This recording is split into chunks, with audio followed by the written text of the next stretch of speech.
Hi, John. Hello. Do you know what I hate? What do you hate? My lack of three hands, because I need three hands to feel up them titties. Man, they go to that same shot of her exposing her breasts 3 times too. Yeah. In the movie Total Recall. Total Recall. Or we can podcast that wholesale for you. At Blank Check. Look at those cavemen go. It's the freakiest show. Take a look at the long man beating up the wrong guy. Oh man, wonder if you'll ever know who's in the best-selling show. Is their life on Mars?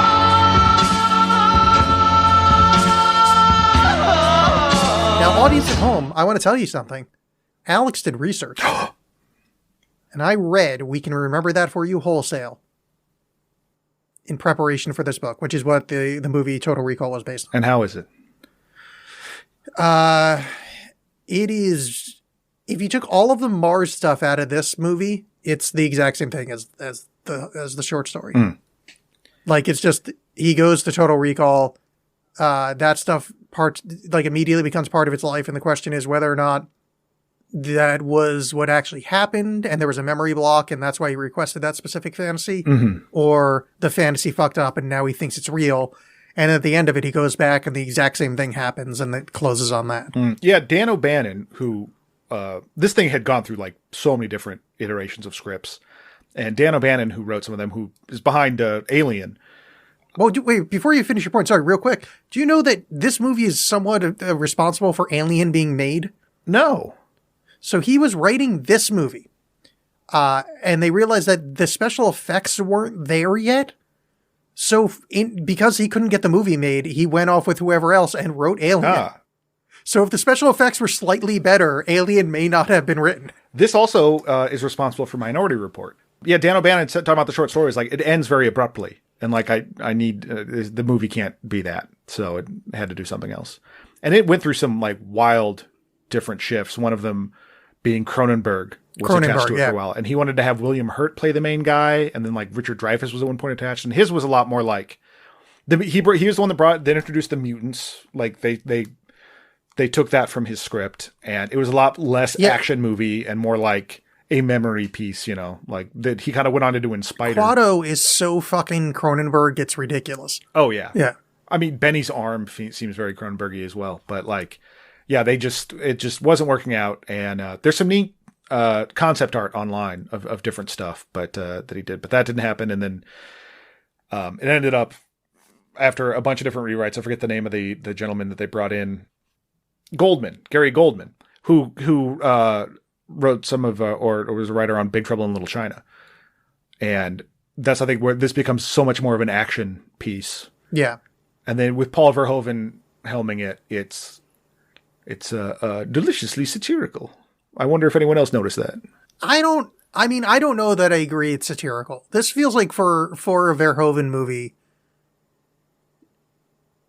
not that he's playing it straight, but it's less satirical than like a Starship Troopers or... Sure, and satirical is not the right word. I just wanted to quote that Simpsons line, but it's sorry, I missed what you're doing. Sorry. No, it's fine. But I am getting at that. Like, it's not perfectly just straightforward. You could perhaps like it's a touch ironic, I guess, because if you go from the idea of that this indeed is a dream, then like all the hyper gore, hyper violence side of it, is played up. And I think he by leaning into that, it becomes this straight action movie, but also you can watch it without realizing that it's this other thing as well. Yeah, because it can add to the question of whether or not the events are happening or they're implanted memories.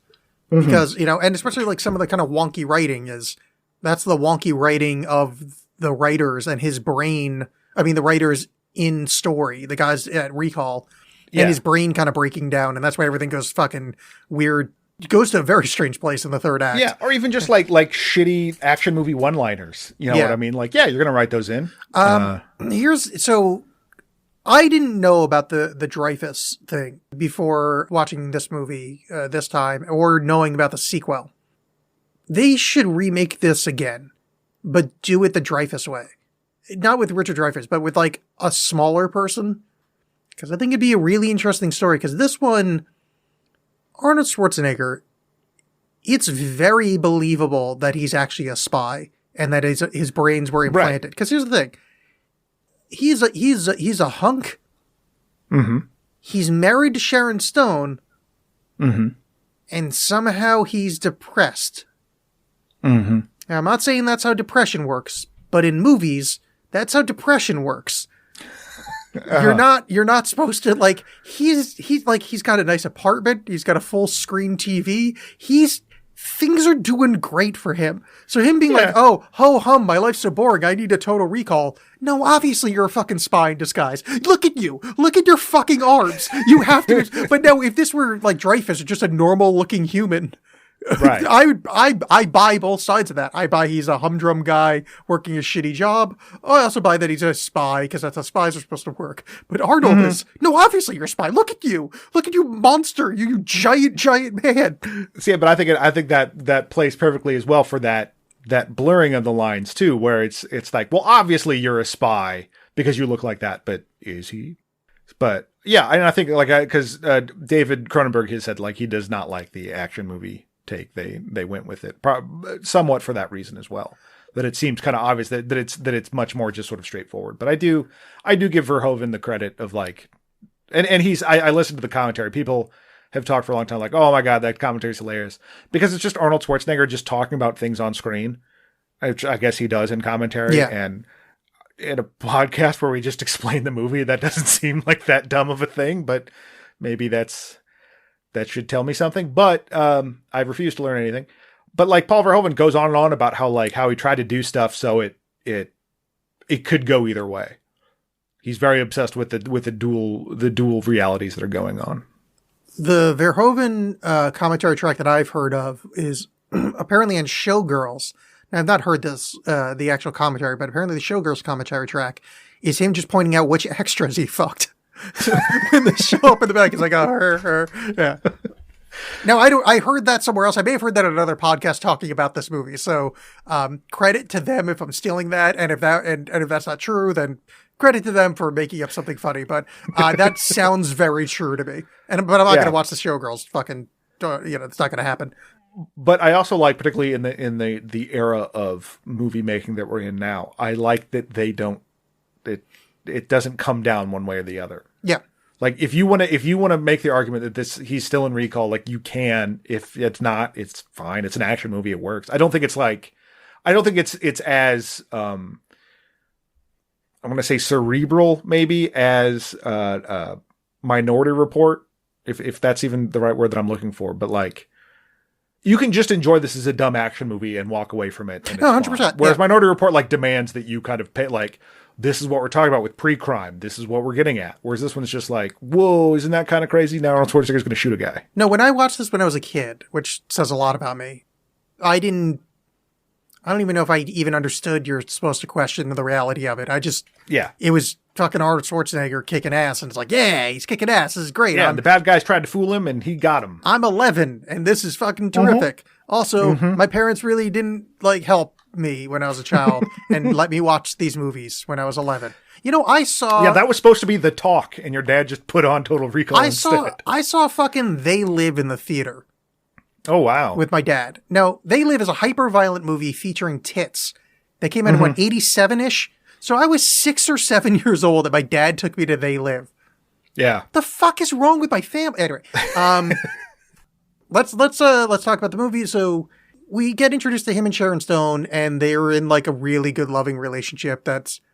She's not too jealous that he's cheating on her while sleeping. They've got a good, healthy sex life, and like their life is kind of great. And for some reason he's depressed. Sorry. But here's the real question with this setup. Arnold Schwarzenegger.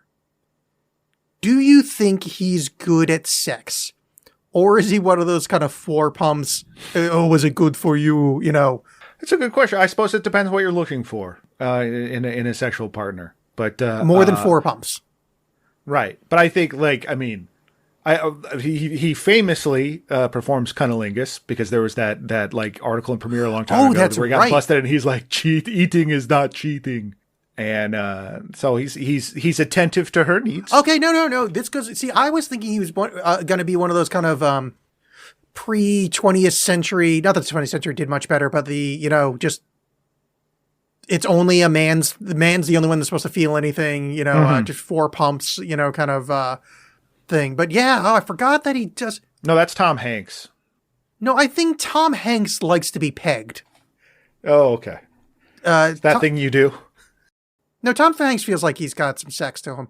But yeah, I questioned Arnold, but I forgot about the cunnilingus thing. So yeah, all right, good for Arnold. He's a good and attentive lover. I'm proud of him.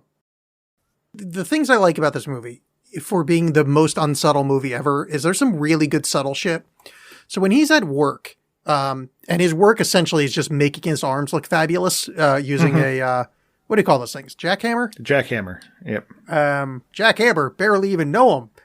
His friend, who I used to know that actor's name, is really subtle but like indicative when he talks about recall that there's something else going on.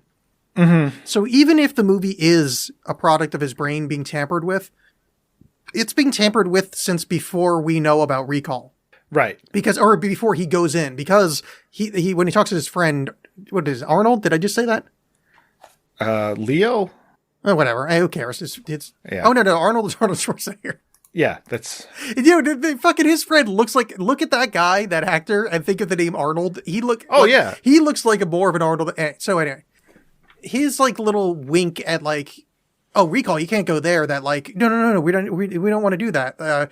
We don't want to go to Mars. No, we want to go to Saturn. Even when he goes into recall, where it's like, I want to go to Mars. Like, I want to do the Saturn package. Like, everybody's talking bad of it. So it's like, oh, is this real? Because I think the movie, I think it's pretty explicit that it's his brain falling apart. Except there's a lot of evidence that it's not, which is really well done. Yeah, they tell you everything like... You get the, like, but right before he goes under... like the movie has given you everything so far, like why this might be happening in terms of like, so he's seen Cohagen on the news. He's heard the name Quado.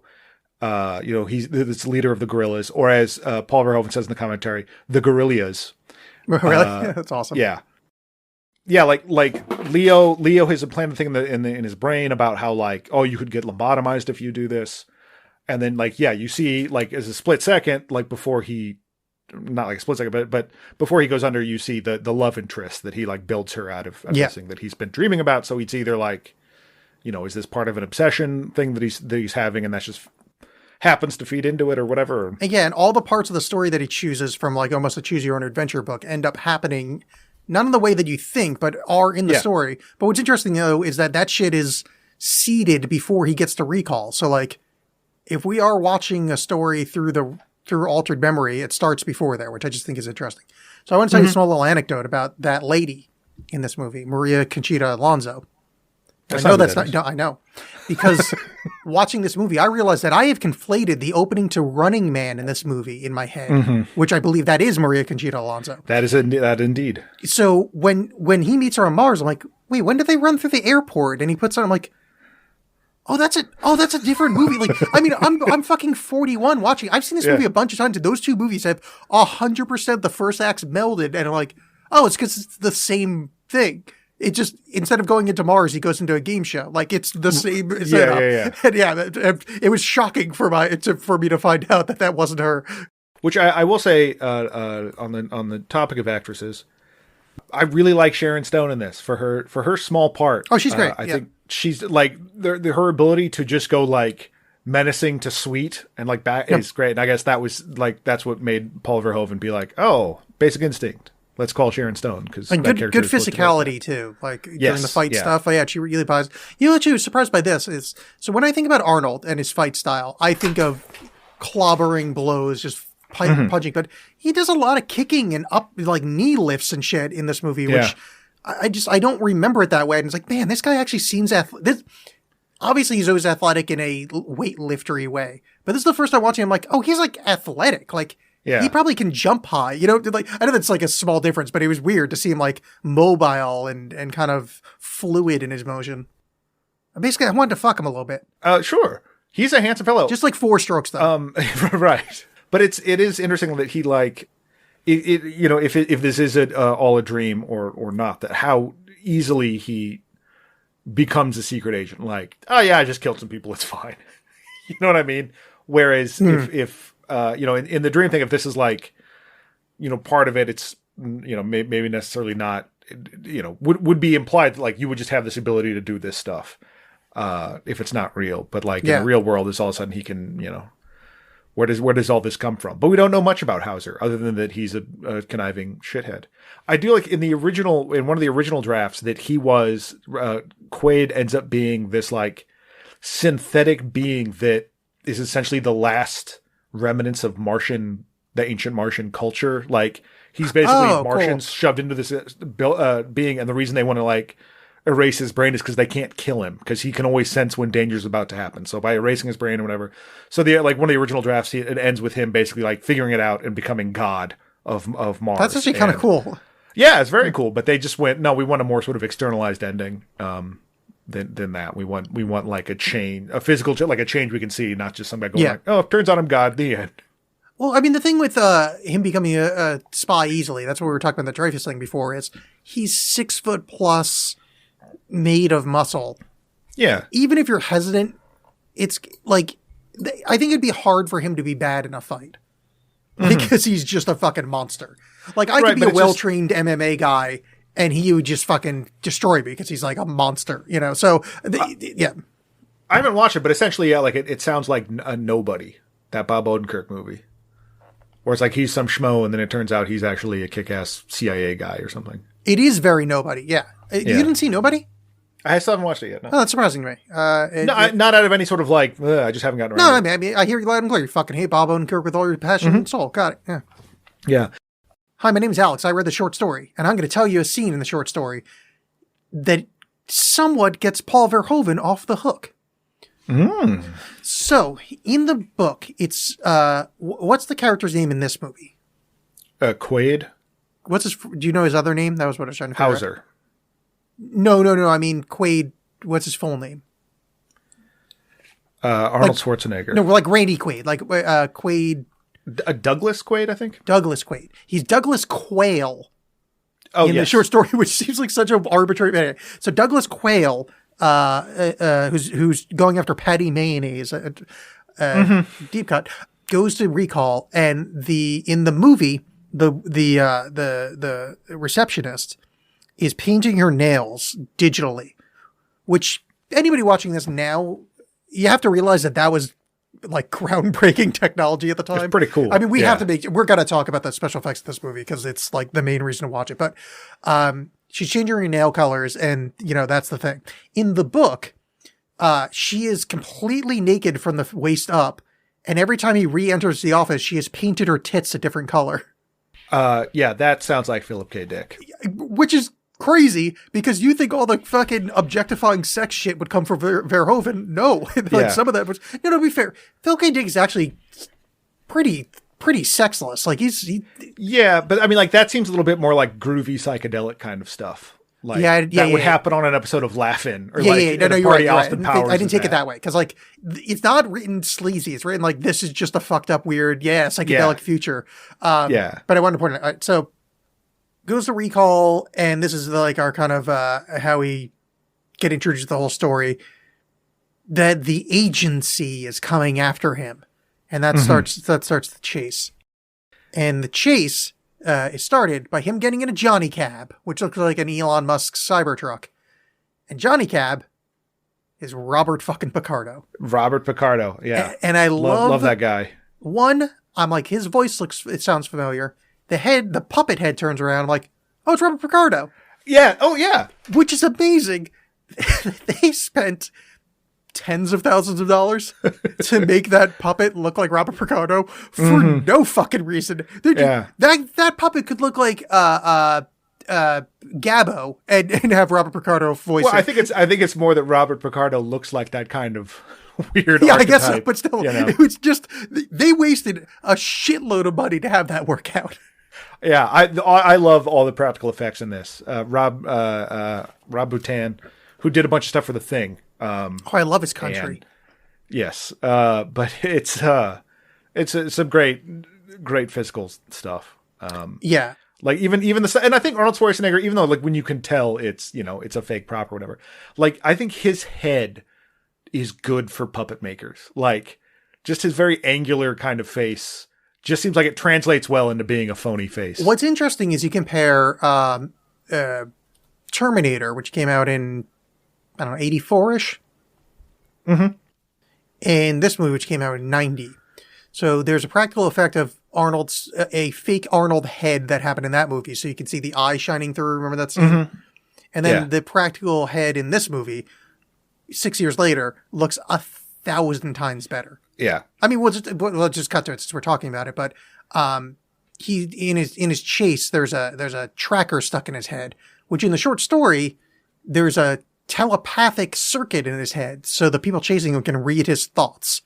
Very Philip K. Dick thing. That's extremely Philip K. Dick. But when he shoves this child's arcade game claw hook up his nose to pull this thing out, and his nose is stretched, and there's the light diffraction coming through his nose, and his face looks so fucked up, but it's a puppet, but it's real. Like, if you were watching in standard definition from far away enough, that's a across the field. But given No, how but it is- there's no distance that the one in Terminator would make you believe that it's an actual face. This one, that's really fucking good. It elicits an emotional response way more than if it was just CG. Like I think about like the first thing that came to my mind when you described it was the bit in The Matrix where Keanu Reeves touches the mirror and the stuff like goes into his face, and like it's a cool effect, but it's all CG. Yeah. Whereas even in that one, like, and this was probably CG as well, but like when his mouth disappears, it's a lot more like that seems more visceral and practical. Whereas, this like it's just because it's real and tangible. It's a lot to me. It seems like a lot more identifiable with. Yeah, and it looks so that cool. Stuff's happening. Yeah, and it looks great. Also, when he's like has the dream of being on Mars and his eyes bulging out of his skull, like those are ridiculous, and I love them. All right, let's put a pin in every time we see practical effects. Let's bring it up and just bore the shit out of the audience.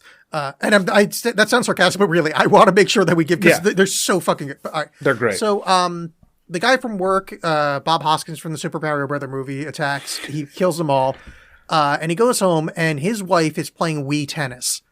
Yes. Which you have to understand that's 30 years prescient. Good job, this movie. You figured out we'd still be playing tennis digitally. No, but digital tennis to work, I mean, that's a pretty fucking spot on. When people talk about like, oh, this movie predicted the future. No, like, that's an actual future prediction. That's not some Simpson shit where it's like they were going for a joke and they did 1,700 and one went right. They literally went, no, in order to exercise, you're going to have a video game. That's pretty fucking good. I also talked about like the dealing with his buddies or whatever. I love the architecture in this movie, which is a weird thing to say, but they filmed it all in New Mexico. Sorry, in Mexico because of the new brutalist architecture that was down there. And it looks great, particularly for this kind of like corporatized world. And like Mars, while this movie was, a huge blockbuster for its time, now the sets might look kind of cramped and cheap, but I think that works for what they were going for on Mars. Yeah. Is that it is this sort of ad hoc put together thing. People are mutants because Cohagen has built these shitty domes that don't really work. Yeah. And I love it. It's the kind of place you don't want to raise your kids. In fact, it's cold as hell. Mm-hmm. That's from the Bible, John. The Bible. I've read it. David Bible. Oh, you know what I like about this too? So, the 80s. And I know this is 90, but it's the 80s. Yeah. I wish, and I know we have FaceTime and open source ways to talk to each other. I wish video phones like this and Demolition Man had caught on. Mm-hmm. Just like like a centralized, like this is the acceptable place where I'm going to video chat you. Yeah. I like that. Even though, like, my phone is infinitely better than what they have, there's an elegance to that and I think a sociological, societal point that would be helpful for us to be like, there's a dedicated conversation pit, Right. Yeah, rather than like I'm doing a video chat at a restaurant for some reason Yeah. in public and without headphones on. Yes. Yeah, anytime they I show agree. up, anytime they show up in almost now, Demolition Man is better because that lady called and her boobs were hanging out. So it's more just the screens in this one needed to have more of a boob window. Yeah, just a larger thing. And also, but I mean, for me, it's like I think I'm convinced I'm never going to see a tit again unless it's on, like in a movie. But if I had a big ass video phone wall, someone could accidentally call me. You could while just their start boobs were Romeo out. dialing, and yeah, maybe that would happen. Yeah, it's like the chat roulette of the past future. Yeah, the Days of Future Past. My favorite use of that is later on in the film, but when Ronnie Cox is Cohagen, is called. I think it's like during the attack on the club on Mars. And Richter goes out to answer the phone, and it's like Cohagen's on the line, and Cohagen is like turned away from the screen, and when Richter shows up, he like turns dramatically. It's like, get him. Yeah. I would do that shit all the time. Oh, fuck if yeah. you were like waiting to pick up the phone, I would turn around very dramatically. Just be like under And the it just makes desk and pop up. yeah, like how long was he sitting there just waiting? Yeah. Like, oh man, I can't wait till he shows up. Well, there's another window screen, a bigger one on the other side of it. He's just like looking at some tits. Yeah, he's on his boob phone. Yeah. No one else has it. Only Cohagen has it. So I do love the brutalist architecture, and I wrote that note. I love brutalist architecture, and I'm glad you said that because as I wrote that, I'm like, I don't know where I got that word from. Like I don't know what architecture term, but when I type brutalist, I'm like, it feels right. But that's the only one I can readily identify. So another thing this predicted during the fight that him and Sharon Stone have, he goes, clever girl. Yes. Because little you know, she's also mutant. She's part Velociraptor. Yeah. Just in the brain. One interesting thing we've kind of glanced over with this is the purpose of recall seems primarily to be getting you laid or making you think you got laid. That is such a huge part of. They keep going on and on about it. I'm like, well, let's build your perfect, lady type. And the guy the salesman guy is like, man, come on. I mean, I'm sure that's a great sales tool, and a lot of weirdos. But I also can't help but wonder, and I know that's kind of the whole point of the whole thing. But just like, so let's say this works as intended. That this is the Total Recall thing. This is how it's supposed to work. So I go and I'm like, oh, I want to do the James Bond thing, the secret agent spy package. I go, yeah, all right. So I have this memory that I went to Mars and did that. So do I know that was fake when I leave? Or am I convinced that happened? And then if I meet you and you did the same thing, and it's like, wait, what? Your story doesn't make any sense. I saved Mars. What are you talking about? You saved Mars. See, okay, so that second point, there's not answered, but in the short story, it's answered. And maybe in the movie, I forget, they've now blended together. But in they say, we will wipe all memory of you showing up to this office. Okay. That's part of the package deal, is that you forget that you went into the office to remember all this Mars shit. And in the short story, the first one, like, the saving Mars and all that stuff was the secondary story. The first one, I won't get into it, but they make a point of saying you forget or you forget that you went to Total Recall, which is funny because it's a very Philip K. Dick thing as well. That he's like very like kind of anti-capitalist, and what he's saying is, oh, you're gonna forget you ever went here, so you're gonna show back up and pay us again. Right. Yeah. There's a whole like, and it's one of his more clever kind of shitting on the world. Yeah, well, and I like that just because it is like this horrible, harmful thing. And I was thinking about like how bizarre that is. And then I remember that I give myself brain damage 8 hours a day looking at my fucking computer and being online. And it's like, well, we let that happen. The interesting part of it too is like talking about like, it's there for fucking is the world. I mean, again, it's very predictive. In the world that we live in now, and I'm not trying to be like, old man talking, but we have switched to a kind of Instagram style of life wherein if it's not documented, it doesn't matter. It's more the it's all performance. So, but it's the memory of the thing that's important, not actually being there and experiencing it. It's documenting it. So like this recall thing would fit perfectly in the society we have now of just like, if you just want to remember the thing, because that's all that matters to them is, the past tense, not actually being there and being present. Right. I'm saying this is anti-Ram Dass. But, that's a good, you could check out our episode about Ghostbusters Afterlife. That's a very, a thing we touch on there, which is like, yeah, it's the idea of remembering Ghostbusters, not Ghostbusters itself.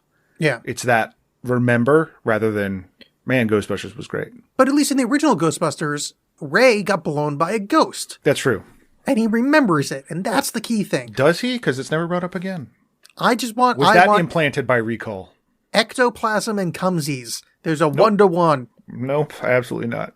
So he beats the shit out of Sharon Stone. She holds up her end pretty well against Orange fucking Schwarzenegger. Well, and I like that. Like after they fight for a bit, they like, all right, let's chat about it. Yeah, which is kind of like a very sort of they live kind of thing.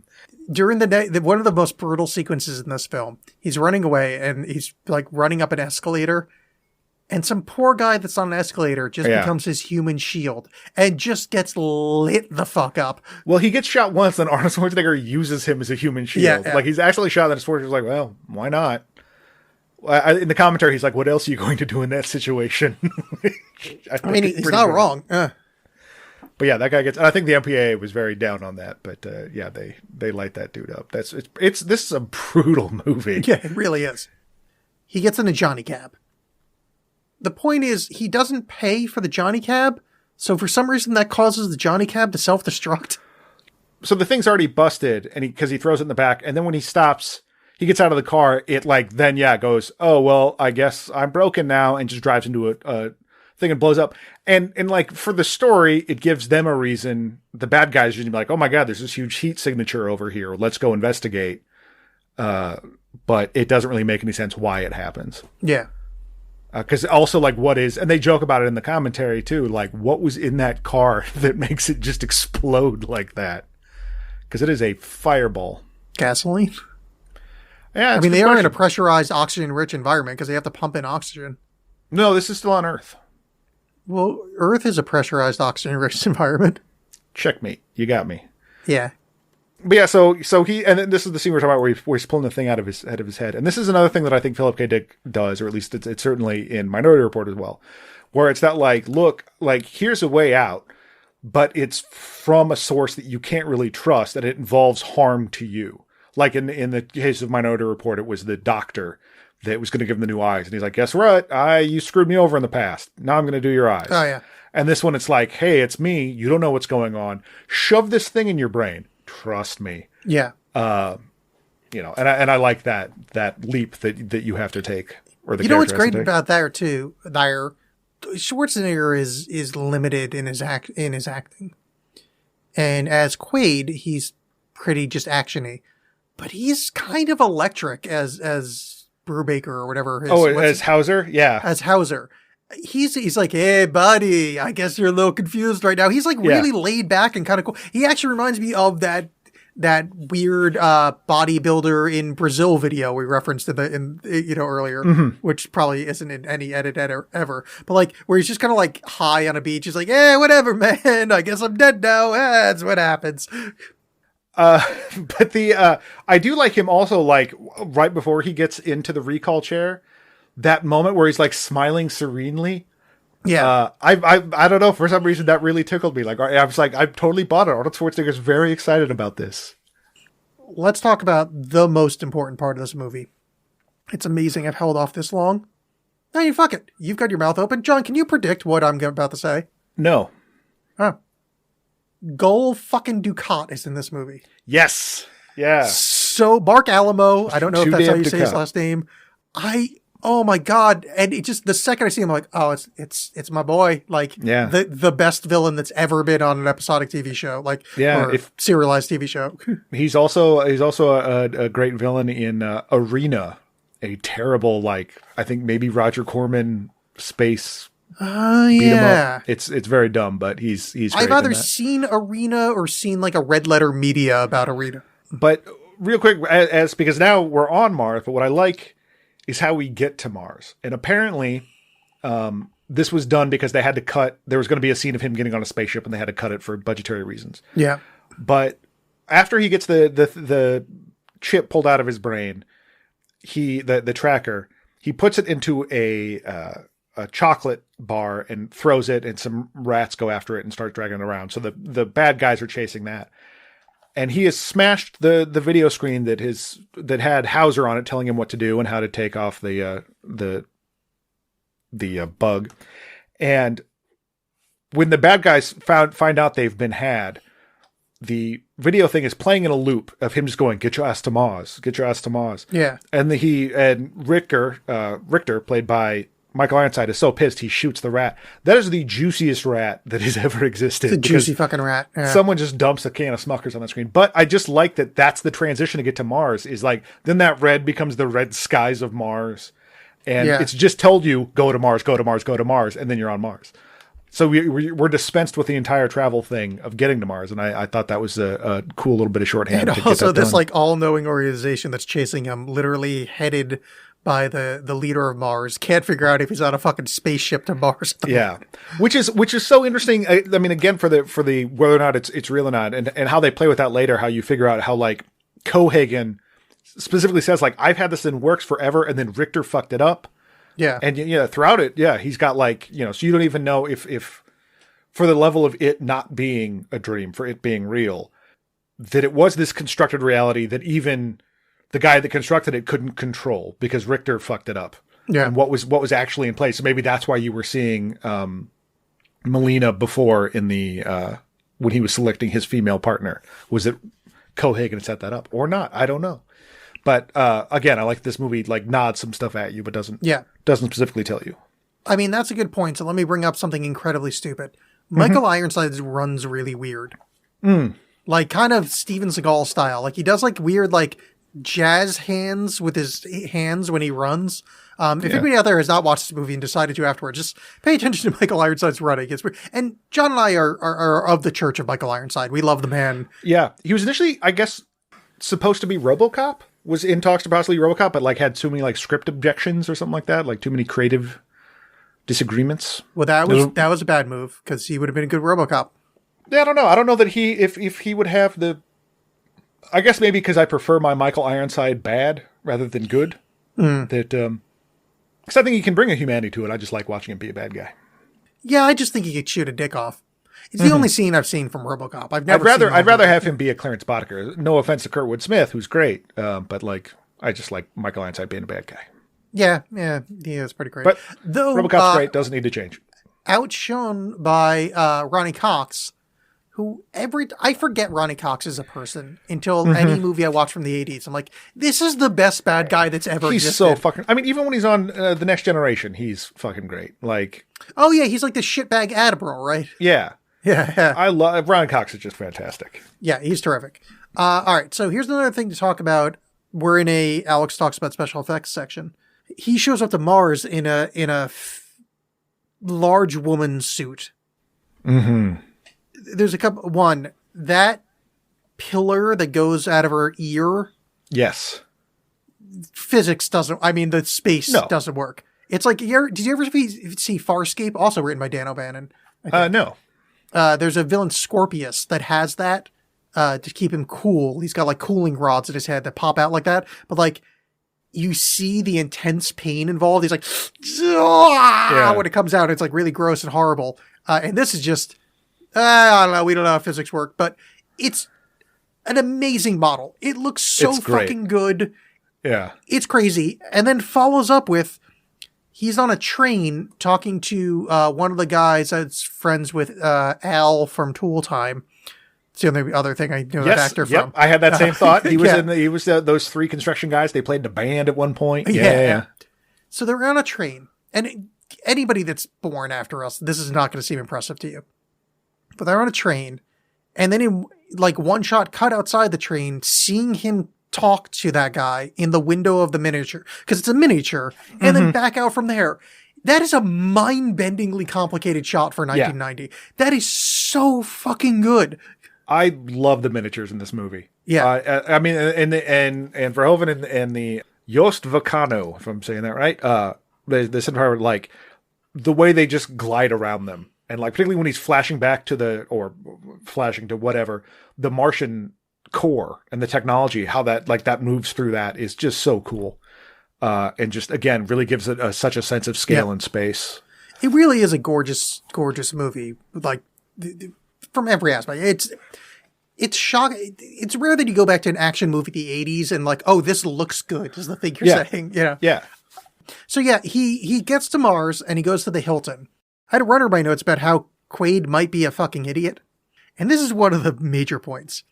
He goes to the Hilton to check in, and he uses the ID that other him told him about on the videotape. For Brubaker. The guy at the desk is like, "Oh, you have something in your safe deposit box." He drops it out, and he sees this a poster saying like the hottest tits in town are found here or whatever. In the back it says, "For good time, find Melina," and he goes, "Oh, do you have a pen I can borrow?" And of course, I don't even know what accent that was, but he gets a Sharpie because he didn't ask for Sharpie, he asked for a pen, and then writes down Melina, stares at it. He's like, "Yep, that's my handwriting." Mm-hmm. How fucking dumb do you have to be as a human being? How do you not know your handwriting? Well, you don't know what's real anymore. Because are you? I mean, I'm not, but we all know about what happened to me. Right. But I think it's just a way to keep that paranoia up. Like, don't forget, he's still not sure what's going on. No, I got it, but he's a fucking moron. I wish I'd pointed out over it, but I have like 7 examples of him being fucking stupid over the course of this. Which would also work for, like, you know, if you are not indeed a secret agent, or you're a secret agent but you're undercover of not being a secret agent, you would do these things that aren't secret agent-y. Yeah, he checks in and he's like, all right, so I have to go to the, what's it, like the Loosh district? It's not Loosh. I'm the only person that would ever use that word. The fucking district. I don't remember what they call it. And he gets in Pleasure a cab. Street, like in Valerian. Sure. He gets in a cab with what can only be described as like a Sidney Poitier level acting job that really shows the it's just this racist caricature and it made me sad. It's just a jive talking cabbie. Yeah. And it's up there with a Naked Gun where he's like, oh, that old lady's like, oh, excuse me, I speak jive. And it's just gross. And it just, at the time, I'm sure it wasn't even that bad. I know it wasn't that bad at the time, but. Do you remember Mirror Man? No. Mirror Man was a character in Gone in 60 Seconds that was 100 times worse than this guy. The Nicolas Cage movie. Yeah, I do kind of remember that. Yeah. So this went on. I mean, it's still going on, but it's just on for quite a long time. Like I'm not a person of color. Like it's not my offense to be offended by, but like, man, that was rough. Because here's the thing: is spoiler for a later movie. It turns out that he's a traitor. Mm-hmm. But he keeps the accent. If that was his accent, if that was his traitor accent, that he's like, oh, I'm being a double agent, and then like he's like, oh, well, you found me out. I'm actually like, but no, he just keeps the just jivey McRacist accent. I don't know where Mick, definitely not that, but well, but then the question becomes: is the movie racist, or is Douglas Quaid's idea of this racist? I will answer with this. Or it was directed by racist. Paul Verhoeven. Okay, well, he is Dutch. There you go. Yeah, Venusville. Yeah. So he goes and he meets the 3-titted lady, which we discussed later. And up there with Gul Dukat, Hank Schrader's in this movie. Yes. Fucking Dean Norris is in this movie. Yeah. Dean Norris must be 20 years older than I think he is. Mm-hmm. Because he is like a full-ass grown man in 1990, and then 20 years later, he's the same age in Breaking Bad. Yeah, I mean, because he looks the same in Starship Troopers as well. Yes. I forgot he was in Starship Troopers. Yeah, he's one of those people that he just picked an age and kind of stuck with it. Yeah, I mean, good for him. Anyway, he meets Melina. You're also introduced to a person with a brief screen time, but who just magnifies whatever scene she's in. Thumbelina, the little person prostitute, just kicks so much ass in this movie. Her going, she is so fucking charming. She's like, hey, if you need any help with that one. Yeah. She is so goddamn charming. Yeah. And then just later with the machine gun, just kicks so much ass. She's great. I'm so glad she doesn't get shot. Yeah. Yeah. And they expertly, like, they give you just enough. They don't spend a lot of time with that character, but you just, when she shows up, you're like, hell yeah. Yeah, she's got charisma. I like that lady. Yeah. I thought what I was reacting to on camera only is that weird guy that only plays basically Nazi doctors shows up in his hotel room. He's like, "Hi, I'm a construct that's sending your brain from recall to try to." Dr. Edgemar. Yeah. And it's a really nice scene. And he brings his, like, in quotes, wife in. This is where the movie starts to really the kind of psychedelic, I don't know what the fuck's happening starts to really ramp up. Yeah, because they bring that back because they've started to establish that, like, no, everything you knew was wrong. You've been lied to. It's actually, this is uncovered that you're really Quaid. And then they throw this wrench in of, like, none of this might actually be happening. And I love that actor's voice, Roy Brocksmith. He's got a very particular kind of voice, and it works well, I think, for that character. I think he might be in the MCU. I think he plays robot Nazi guy in the MCU. Isn't that him? No, that's it's Toby Keith. What's that guy's name? No, Tobias. That's the other one. I get him confused too. Yeah, that guy. Yeah. Yeah, that's what I'm thinking of. But anyway, he like comes in with the logic. He's like, so Quaid's like, no, it's real. I dreamed about her before I ever went. And he's like, she's real because you dreamed her? It's like, oh, dude, you were fucking tearing this movie down. It's great. But Arnold sees that he's... Oh, wait, before we do that, sorry, we missed Lana and Lainey Wachowski, which I don't know if that's both their names. Way to steal from a better movie where he offers a red pill to learn the truth about everything to get him out. Well, yeah, I wonder where that's from. Just to escape him, yeah. If this guy, Dr. Edgemar, comes in and goes like, hey, right now you're still in the chair in recall and you're having a schizoid embolism. And then you got to take this pill, which your subconscious will recognize as like a way out. You got to take this to get out. And Arnold's like, oh, this is bullshit, and puts a gun to his head. And he just starts explaining to him, like, if you shoot me, this reality is going to collapse around you. The walls of this reality are going to collapse around you. All this stuff's going to happen. You're going to die in the chair.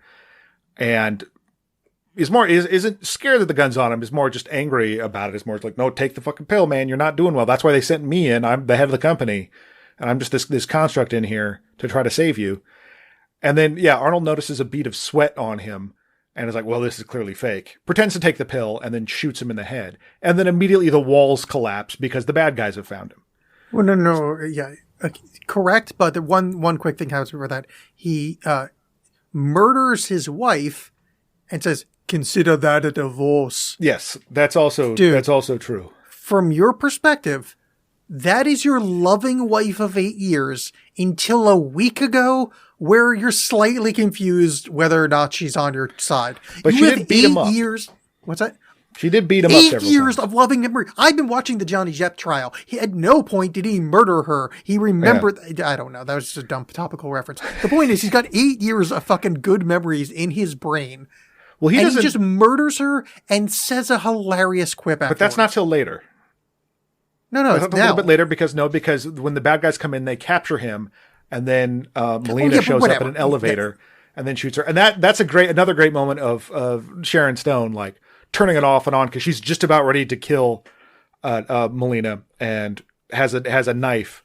Schwarzenegger shoots it out of her hand, and when she sees him, her face immediately softens and is like, it's like, oh, hey, like, we're still cool, right? It's very much like it's like when a baby knows it's in trouble, and it's kind of like, what if I was cute? You're not going to get mad at me if I'm cute, but no, he does. Yeah, that's when he I use the same move. Yeah, it's it works on me every time. It's frustrating, but I keep falling for it. Oh, I'm sorry, John. Damn it, you're doing it again. But no, it's a great moment because the way the movie is telling you, like, aha, look, it's fake. He's sweating, so it can't be real. But then it's also like, yeah, but if he's made this all up, why couldn't he just imagine that? It's not a definitive answer, but to him it is. But let's back up a little bit here. That actor doesn't look like he's in good shape. He's been talking a lot. And he's got a gun pulled on him. I feel like sweating is a reaction that would happen to a variety of emotional Yeah. states. That is not conclusive evidence in any direction. Yeah. Plus, it's no, that's it. That's it. You're yeah. So the next note I have is where the movie gets uber violent. Is Michael Ironside and his crew, featuring Gold Dukat, run into Venusville and just start slaughtering everyone, including Three Tits, Yeah, she shoots her in the back. which is so stupid because she's got 3 fake tits. Why not squib her boobs and have him shoot her in the tits? Because it's not that cruel. If this It's were a if this Paul were a horror fucking movie, Verhoeven movie. Yeah, I know, but it's there's so many other people to kill. Like, why spend time with Nonsense. this one? Nonsense. I want squib tits. But this is also the point, and I suppose it's with works also with the walls of reality collapsing in on itself. Where like the last half hour of this movie is like basically just a protracted gun battle. Oh yeah, yeah. And I don't even mean that in like it's awesome. It kind of gets tiresome, but it's just an action. It does scene. get tired. The highlights make up for the weariness because there's some good kills in here. So anyway, he finds out that the cabbie is in fact a mutant because he's got a weird crab claw. Yes, because they get in contact with Quado, the guerrillas. So the cabbie brings him to Quado. And Quado looks like wet Patton Oswalt. Mm-hmm. And he's open your mind. And he's remembers that there is a whole alien civilization and he has to free the air and start the reactor that we saw a little bit earlier. And it is revealed that Benny the cab driver betrayed them. Yes. And they break in and they shoot Quado and there's a headshot on a puppet. And there's so It's many brutal. headshots in this movie, but they headshot a puppet, which I'm like, I'm not sure I've ever seen a headshot to a puppet before. No, and it hurt to watch. But one thing, talking about Quado is just they can't find him because Quado's a mutant. He's a guy, like a guy that lives in another guy's stomach basically because he has to like.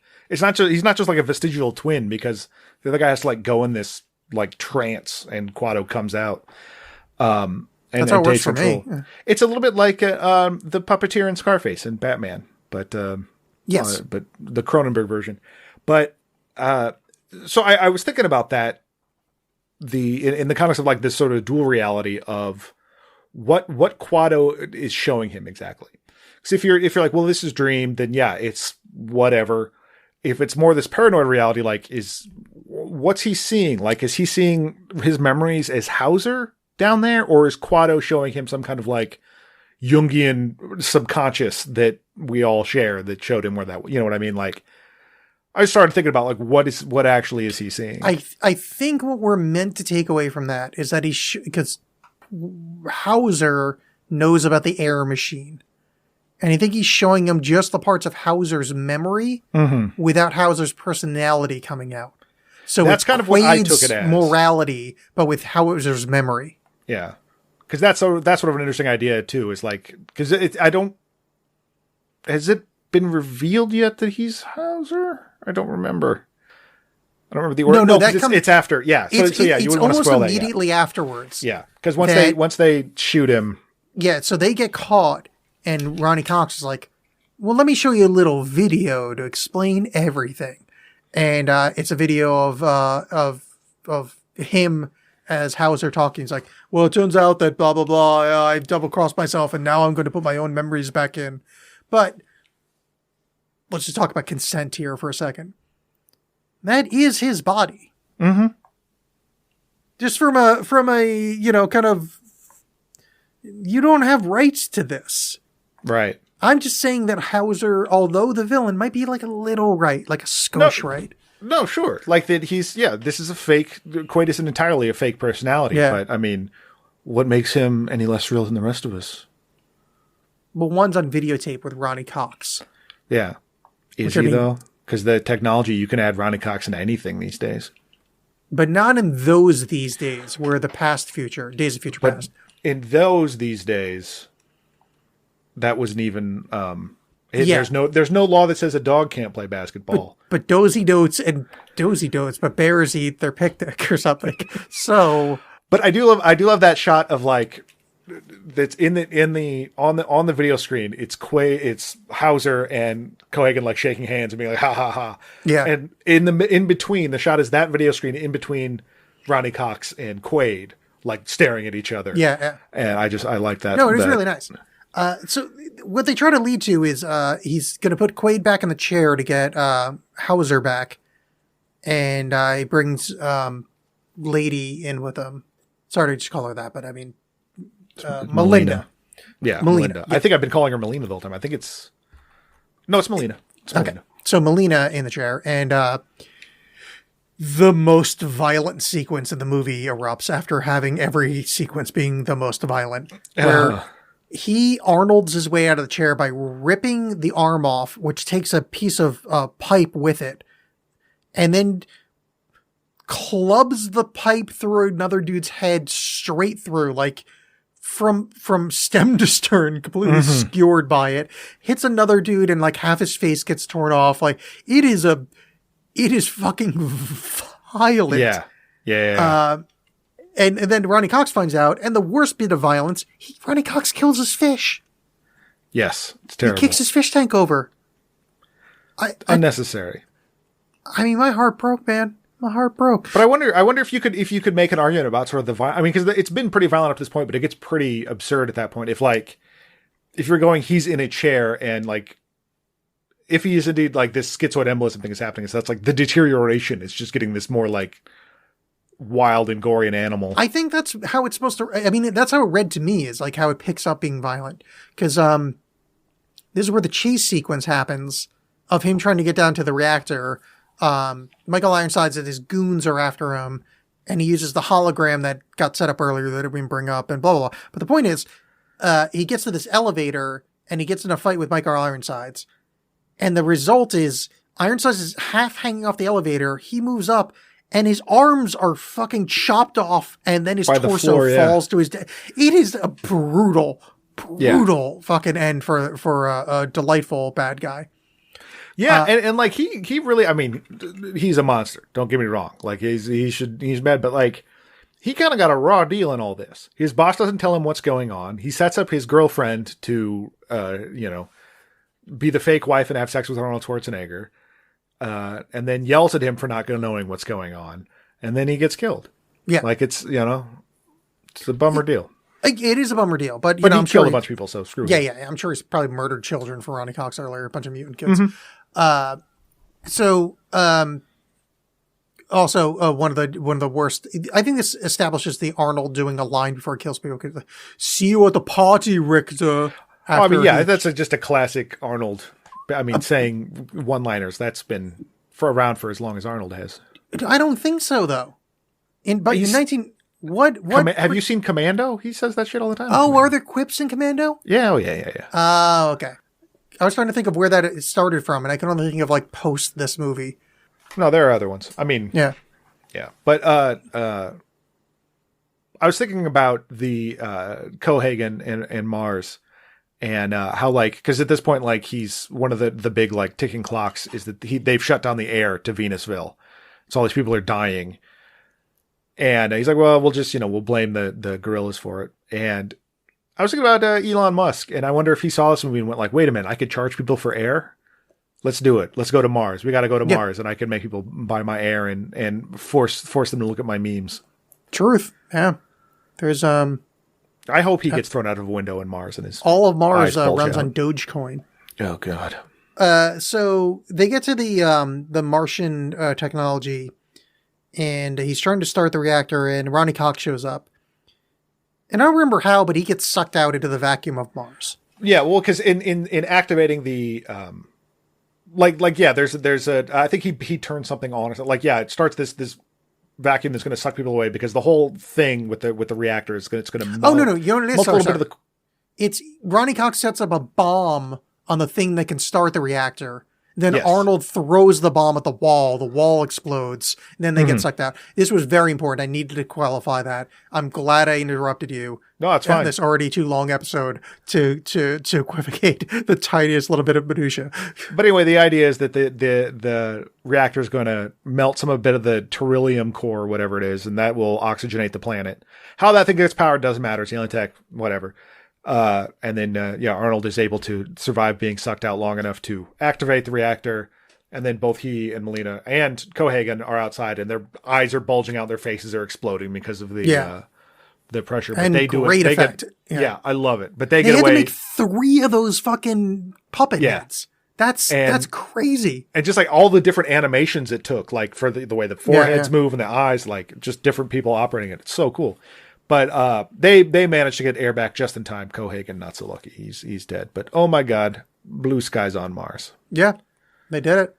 And which actually I think is the name of the package, I think. Or It was referenced earlier Yeah. in the recall thing, Blue Skies on Mars. So, that's it.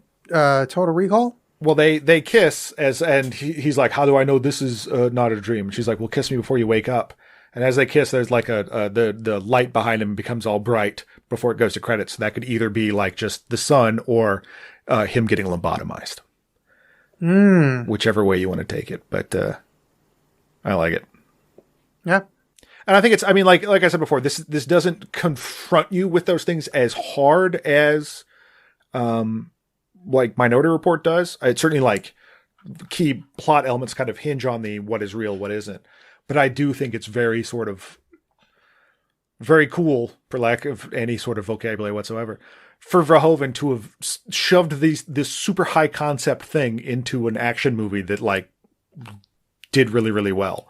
Yeah. At, for an Arnold Schwarzenegger movie, the people are just like, go want to watch him blow up stuff. And like, no, here's some actual hardcore sci-fi stuff.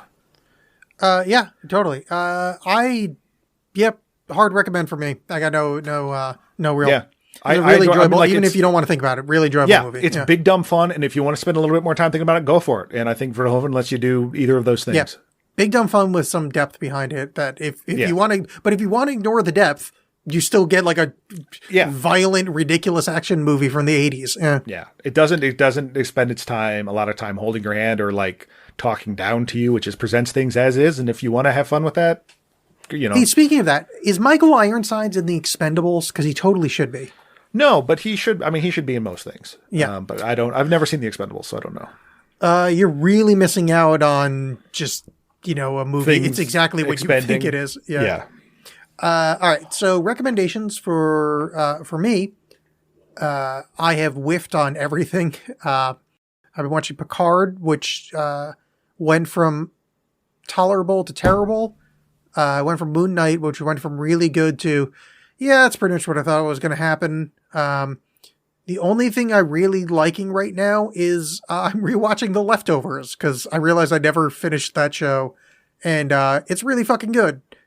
But if you've already watched it, and it's like a decade old, so Yeah, I've heard it was good. It's recommended to me, but like I've been hurt by Lindelof before, and I'm hesitant to go back. So I never finished it, but the reason that it spawned it is some podcast I was listening to was referencing it and saying that they landed the ending super, super well. Like it's a cohesive story, which made me think, oh, I should go back and revisit, but I barely remember it. So I'm starting from the start. It would be interesting to see him actually get something right after Lost and Watchmen. But for me, I saw The Northman, and I really liked it. A little bit more straightforward than Eggers' other movies, but just big Viking epic. Well, I mean, big. It's kind of a small story. I guess it's based on the myth that Hamlet is based on, which I did not know that was a thing. But there was a book in the 60s or 70s called Hamlet's Mill. It's kind of foundational text for alternate history buffs. And one of the things they cite frequently is that there's a Norse thing that's essentially Hamlet, which is also Hamlet, and they have no connection to one another other than being the exact same fucking story. Yeah. Wild. But yeah, it's absolutely worth checking out. And if you can do it safely, seeing it on a big screen is super rad. John. Yes. I have made you this little origami kind of horse. Oh, that's nice. I don't know why I made it, but I'm just going to give you this, and maybe you can tell us about what we're watching next Well, time. it's too bad I won't live. But then again, who does? Me. I've decided I'm still going to be alive. That's the end of the original Blade Runner. But what we're going to do is watch Blade Runner: The Final Cut. After 4 or 5 different cuts, this is the one Ridley Scott said, yeah, this is the one I want. So we're going to give that one based on Philip K. Dick's short story, Philip K. Dick's book, Do Androids Dream of Electric Sheep? We're going to answer those questions and so much more. I mean, we're not, but, I am. That's all I'm going to do. Oh, cool. I'm just going to show up and fucking look sexy as I do every time. Great. Which, by the way, really bad idea given this is an audio-only podcast. Well, yeah, I like to keep you for myself. Perfect. Please remember to rate, review, subscribe, and do the things that you've kind of in the back of your head every time you hear me say this. You're like, oh, I really should do that, or you feel like a niggling little bit of guilt. Just do it. It takes 4 seconds, and then I can stop getting emails from Chartable that 1 week brags about us being number whatever in some market, and the next week saying the word "out" under that same market, which hurts my really? fucking soul. Yep. You should just not get those emails. Okay, so rate, review, subscribe, do all those things. The more of you that do it, the less I'll say this. So, Yeah. if anything, shut me up. Please do. All right. Bye. Goodbye.